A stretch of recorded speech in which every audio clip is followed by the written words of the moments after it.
Hi, and welcome along to AFTV Transfer Daily, the show that keeps you up to date with players that have been linked with a summer transfer move to Arsenal.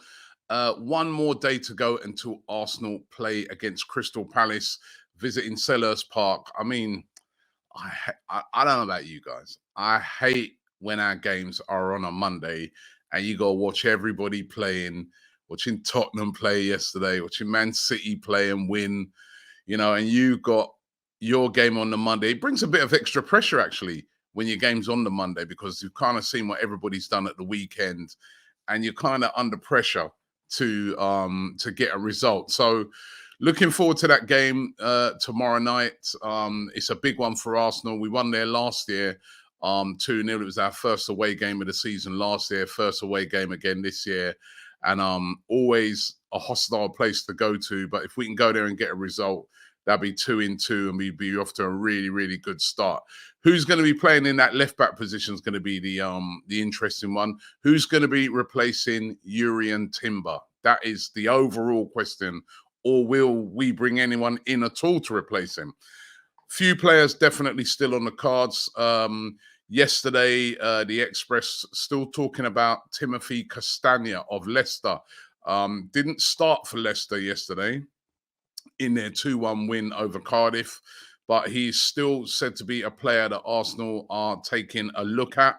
He was very heavily linked with Arsenal right at the start of the window. One of the first players to be linked with a move to Arsenal. So you know that they were making inquiries and looking into him. Of course, Leicester relegated to the Championship, so wouldn't be the most difficult deal in the world to get done. He's a very experienced player who can play at right back predominantly, but can also play as a left back as well, which might appeal to Mikel Arteta. His versatility, even though he's valued at around about £25 million, it's said that an offer of around about 13 million could get a deal done for Castagna. He's said to be on about £65,000 a week at Leicester, which for a Championship club is a lot of money, but not insurmountable at all for a team like Arsenal.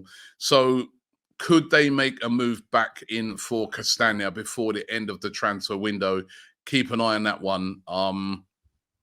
Not one that gets a lot of fans excited, but listen, he's an experienced Premier League player and could be the answer to fill in that position whilst we have no, Jurrien Timber for the whole season. What about Kyle Walker-Peters, another player playing in the Championship? Again, this time for Southampton. Watched their game yesterday, actually. I watched a lot of football yesterday. But watched their game, Southampton. They won 2-1 against Plymouth. Walker-Peters played in the game, played pretty well, actually. Now, the journalist Ben Jacobs reporting that he would be up for a move to Arsenal, Kyle Walker-Peters. Of course, he's got his Tottenham connection. He was a Tottenham player. Came through the ranks there before he then moved on to Southampton. So, but Ben Jacobs saying that, listen, that wouldn't be a problem for him to move to Arsenal. As I said, he played in yesterday's win over Plymouth and, Southampton, although they really, really want to keep him, if the right offer comes in for, one of their players, they're going to let him go. They've let Livramento go. They've let Lavia go. Ched Evans is about to, is it Ched Evans or Ched Adams?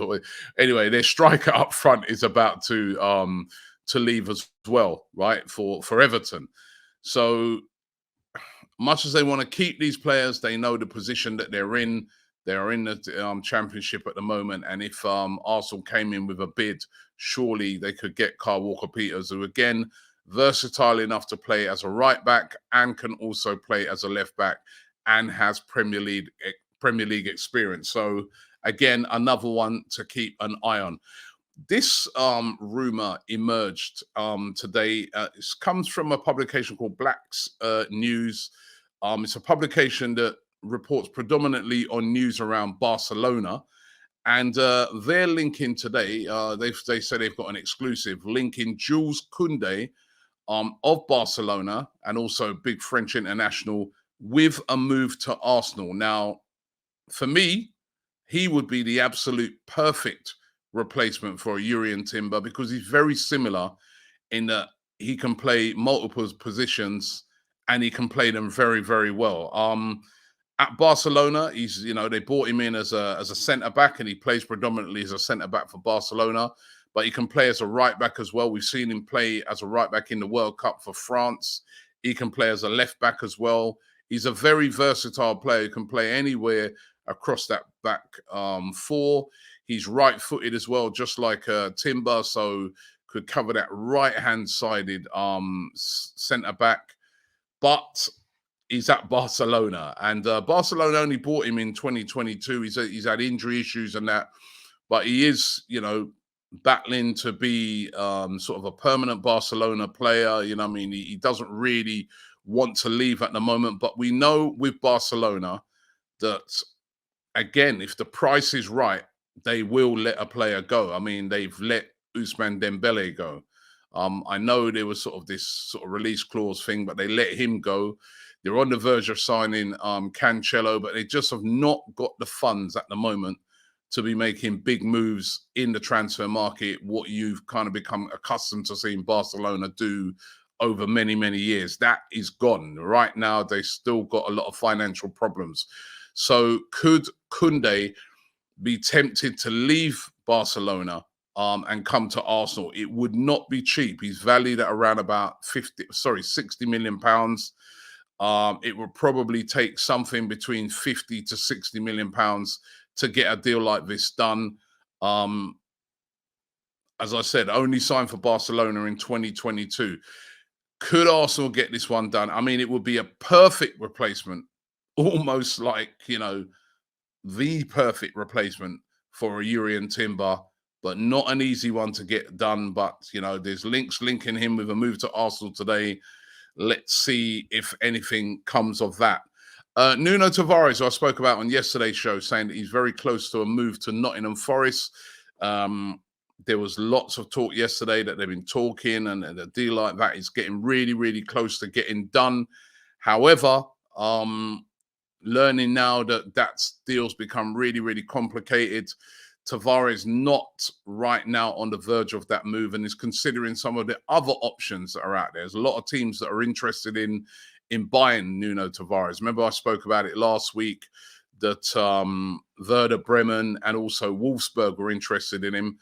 Arsenal, of course, are going to want to sell him to whoever comes forth with the most money. I mean, a player that they paid £7 million for, but they want to get as much money as possible. There was even rumours that Forest are willing to pay up to about £30 million for him, which I found a bit extraordinary. But Tavares, Forest move now in serious doubt, and he could end up moving elsewhere. And Nicolas Pepe, who has been sort of frozen out by Arsenal, he's not figured at all for Arsenal in the pre-season. He looks like he's getting close to a move to Besiktas over there in Turkey. He's said to have had positive talks with them, and now they're just trying to thrash out a deal with Arsenal. Arsenal not interested, as we've been told, in cancelling his contract now. They may be interested in a loan with an option to buy. He's only got a year left on his contract, but we've seen clubs do this where they then extend the contract for a further year so they can get a little bit of value by selling him on for a fairly cheap price. Remember, this was a very heavy investment made in Nicolas Pepe that's really never ever been returned, over £70 million. So Arsenal trying to see if they can retrieve something from it. But it does look like Pepe will be leaving for the end of the transfer window, and Besiktas in Turkey starting to look like a likely destination. Arsenal would love to get him off the wage bill, one of the highest earners at the club. So let's see how that one develops. Those are the rumours for today. Thanks for watching the show. Don't forget to check out all of our excellent content around the Crystal Palace game. We were down there outside the ground doing all of our previews. There's an excellent box-to-box as well with Turkish, speaking to a Crystal Palace fan, really getting an insight into what they're doing. It's a different Palace now without Zaha. So make sure you check those out. And of course, the big watch-along tomorrow, and we'll be at the game speaking to all of the fans and getting their opinions on the performance. Thanks for watching the show, and I'll see you tomorrow.